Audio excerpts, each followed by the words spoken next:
Амсны дагуу 2020-с 2021 оны хооронд гарсан Marvel Comics-ийн маш том ивент King in Black-ийг ярихаар бэлтлээ. Симбиотуудын бурхан Null дэлхийг эзлэхээр ирэх үед Venom-оос эхлээд Avengers, X-Men гээд дэлхийн бүхэл бааtruуд түүний дагуулan ирсэн симбиотуудын эсрэг тулалддаг. King in Black үндсэн зохиол 5 бүлгээс бүрддэгч сторийг бүтэн уншихын тулд дэлхий дээр болон өөр гариг дээр тулдаж буй бусад дөрүүдийн crossover комикуудыг ч бас унших шаардлагатай. Нэг бүрчлэн бичлэг болговол маш урт болох учраас энэ удаагийн бичлэгтээ зөвхөн Null болон Venom нарын хоорондын тулаан буюу гол төвхийг нь ярихаар бэлтлээ. Үүнд King in Black-ийн 5 бүлэг, Venom-ийн 5 бүлэг гээд нийт 10 бүлэг багтана. Хэрвээ бусад бааtruуд, бусад дөрүүд гарах кроссоверуудыг уншиж, ивентийг бүтнээр нь ойлгохыг хүсвэл King in Black Omnibus эсвэл интернетээр гаргасан байдаг Reading Order-ын дагуу уншвал илүү зохистой. Юун түрүүнд комик руу орохын өмнө нэгэн мэдээлэл хүргэе. Голомт банкны хэрэгжүүлж буй 0-22 насны харилцагч нарт зориулсан Gen Z Loyalty урамшуултайны цуглуулсан оноогоороо түүний он хамтлагийн тоглолтыг хосоор үзэх суглааны эрхээ аваарай. Суглааны тохирлыг энэ сарын 22-нд Голомт банкны Facebook хуудасаар шалгаруулах тул 0-22 насны Голомт банкны хэрэглэгчид идэвхтэй оролцоорой. Голомт банкнаас хэрэгжүүлж байгаа Gen Z Loyalty аянд нэгдэж банкны бүтээгдэхүүн үйлчлэгийг ашиглах бүртээ оноо цуглуулаарай. Харин цуглуулсан оноогоороо хамтарч байгууллагуудыг купон авахаас гадна ундаг дугуй. Notebook, scooter, AirPod, King. Бүр супер шагналтанд K-pop тоглолт үзэх хэрэг гэх мэт олон шагналуудтай суглаанд оролцоорой. Оноогоо Loyalty цэг Голомт банк цэг.com болон Social Pay апаараа шалгаарай. Ухаалаг хэрэглээг урамшуулах Gen Z Loyalty аян. Eddie Brock байшингийн дээвэр дээр хотыг ажиглан зогсоно. Тэрээр түүнийг дэлхий рүү ирж байгааг мэдэрч байлаа. Тэр бол харанхуйн хаан, симбиотуудын бурхан Null. Eddie шууд л Venom болон хувирч Ахмадтай ирж түүнийг ирж байгааг мэдэгдэх ба Avengers-ийн бусад гишүүд ч энэхүү мэдээллийг авна. Харин Eddie унтаж буй өөрийнхөө дийлэн дээр ирж түүнийг сэрэхээс айж байлаа. Учир нь түүнээс болж дийл нь маш хүнд хэцүүг туулж ахиж энэ бүх аимшигтай зүйлстэй нүр тулахгүй байхыг хүсэж байлаа. Өөрөөр түүнийг энгийн л хүүхэд байхыг хүснэ. Гэсэн ч аюул ирж байхад түүнийг сэрэхгүй бол болохгүй. Харин дийл нь энэхүү аюулыг өөрөө ч бас мэдэрсэн байлаа. Хүшээ хөгчдийн ууланд She-Hulk, Ахмад Америк, Төмөрхөн, Carol Danvers буюу Ахмад Marvel нар дэлхий дээр ирж буй симбиот аримын талаар ярилцсан. Харин Tony Stark, Kree болон Skrull-уудын үлдэгдэл хүлгүүдийг дээд агаар мандал байрлуулж тэднийг тесрэх бөмбөг болгож хувирган хүлээж байлаа. Ахмад Америк түүнийг юугч бомб болох дуртай хэлж, Tony харин хариуд нь хуучны зуршил гэж хариулна.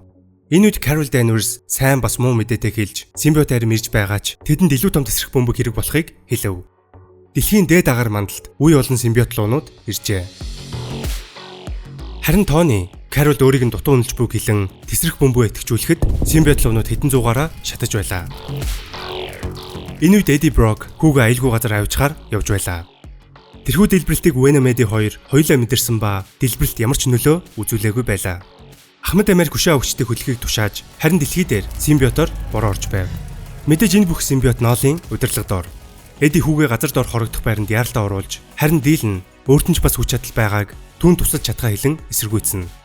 Eddie түнд өгсөн амлалтаа хэлж юу ч болсон түүнийг хамгаалах ёстой ба энэ бүхэн түүний өөрийнх нь тулаан гэдгийг хэлэв. Дийл нь түүнийг заавал эргэж ирэхийг шаардсан тэд салах ёс гүйцэтгэн хаалгаагдана.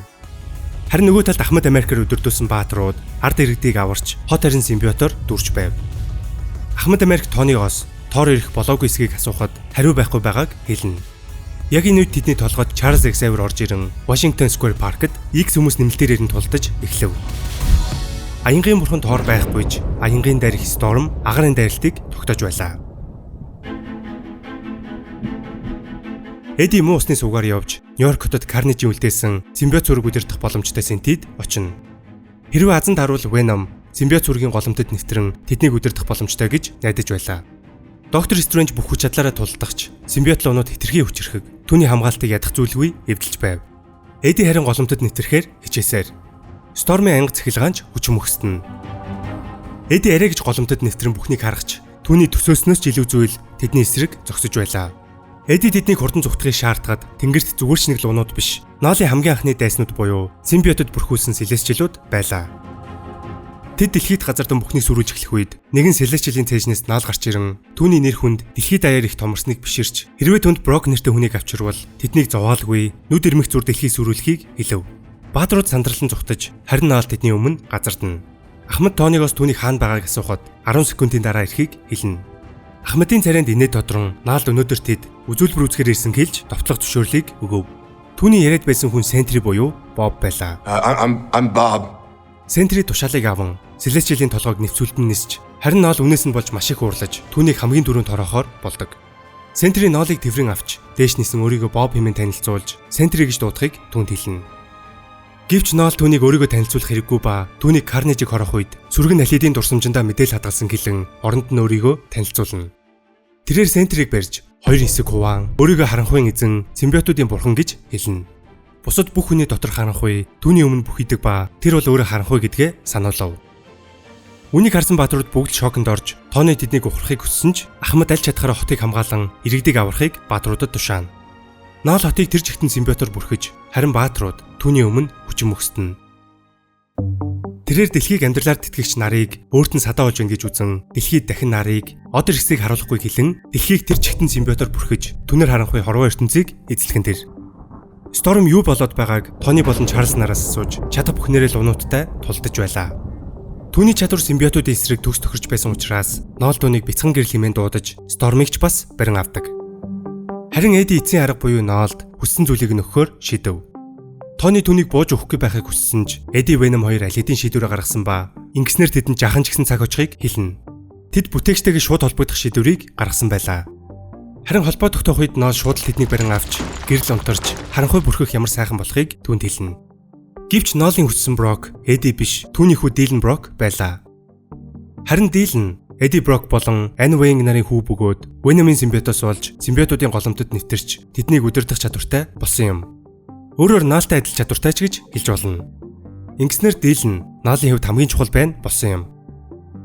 Ноол аль Брок вэ гэдгийг тодорхойлоогүй өөрийнх нь буруу гэж хэлэн хүүгээ түүнээс салгаж түүний хүүгч бас өөртөө авахаа хэлв. Харин Эди хүүг нь 50 орхийг гуйсан ч Веномыг түүнээс салгаж түүнийг доош нь хайсан юм.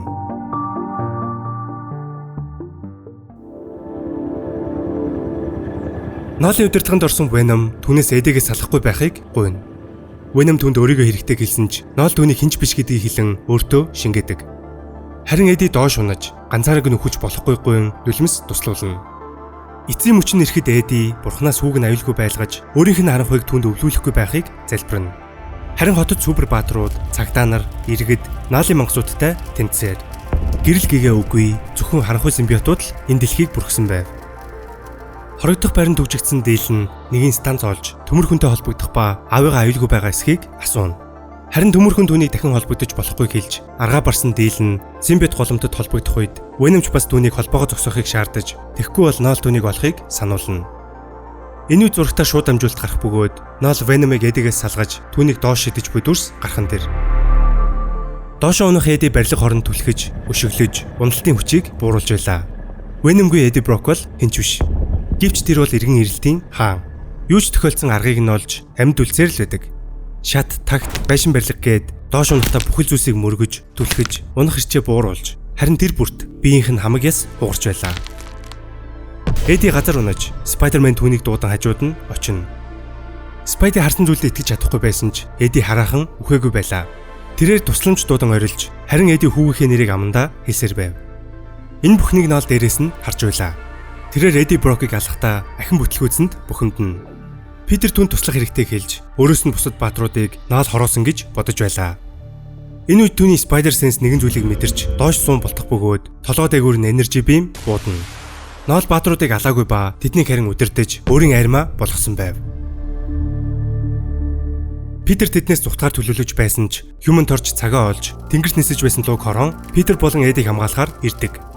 Тэрээр Эдиг гайхамшиг төрлийн лаб руу авчих ёстойг хэлж, харин Питер Жонид гал тэднийг өвтгөж чадахгүйг хэлнэ. Харин Жоны үүнийг харин сайн хэрэг гэж үзэн түүний Nova Blast дотор нь байгаа хүмүүсийг ч бас өвтөхгүйд баярлав. Хэрвээ Nova Blast хийвэл Жоны ч бас үхэхийг Питер мэдэж байсан тул түүнийг зогсоохыг хичээж байлаа. Харин Жоны түүний хийсэн зүйл дог бас баатарлаг байсан гэж хүмүүр дэлхийг Питерээс үсэн супер баатруудтай нэгдсэн Ноолын армийг өөртөөгөө зүг дэлбэлж орхидог. Питер харин Эдиг гайхамшиг төрлийн лаб дамжилттай хүргэж өгчээ. Reed Richards-ийн төхөөрөмжүүд Эдиг арай ядан амьдруулж байлаа.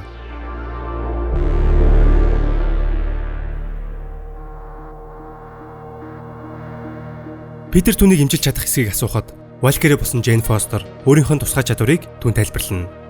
Валкеричуд өхлөн орцсон хүнийг мэдэрч чаддаг бөгөөд Джейн Фостер Эди рүү эргэн харах үед түүний дээр аврах том мэрлэгийн илч байлаа. Түүнийг хэрхэн имжлэхийг мэдэхгүйж яравчлах хэрэгтэйг Питерт хэлнэ.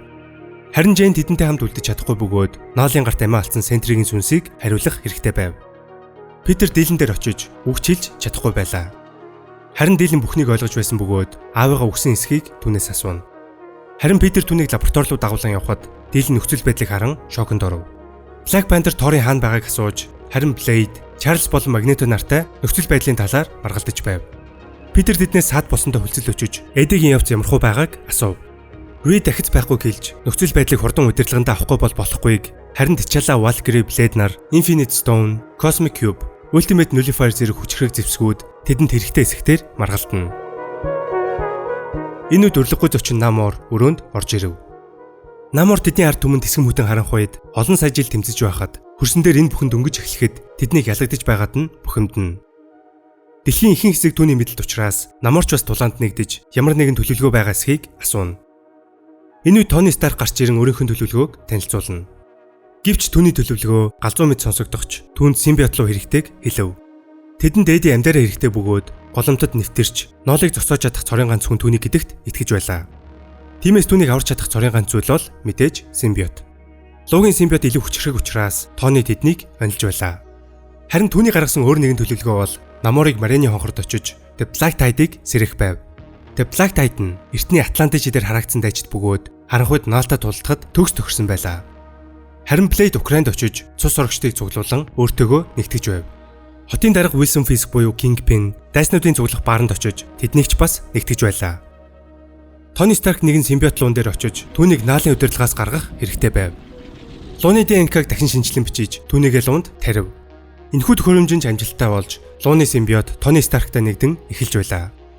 Харин лабораторид Дилэн, Питер, Reed нар Эдиг сахин сууж байхад симбиоттой нэгдсэн төмөрхөн орж ирэн Эдиг түүнтэй нийлүүлдэг. Дилэн ямар нэгэн зүйл буруу байгааг мэдэрхэд Эдигийн амир ихтнүүд улам гэмтэж, Reed харин түүний биеэс симбиотыг салгахаар оролдоно.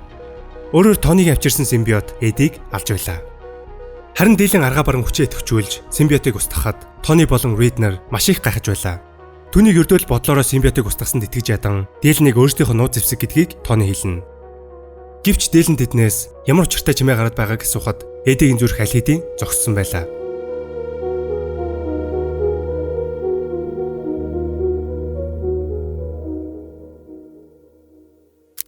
Энэ үрээд ихний хэсгээ өндөрлөе. Нийтдээ 3 хэсэг хуваахаар төлөвлөсөн байгаа бөгөөд дараагийн хэсгээ хурдан үзхийг хүсвэл лайк болон subscribe дараад комент үлдээгээрэй. Дараагийн бичлэгээр уулзцаая.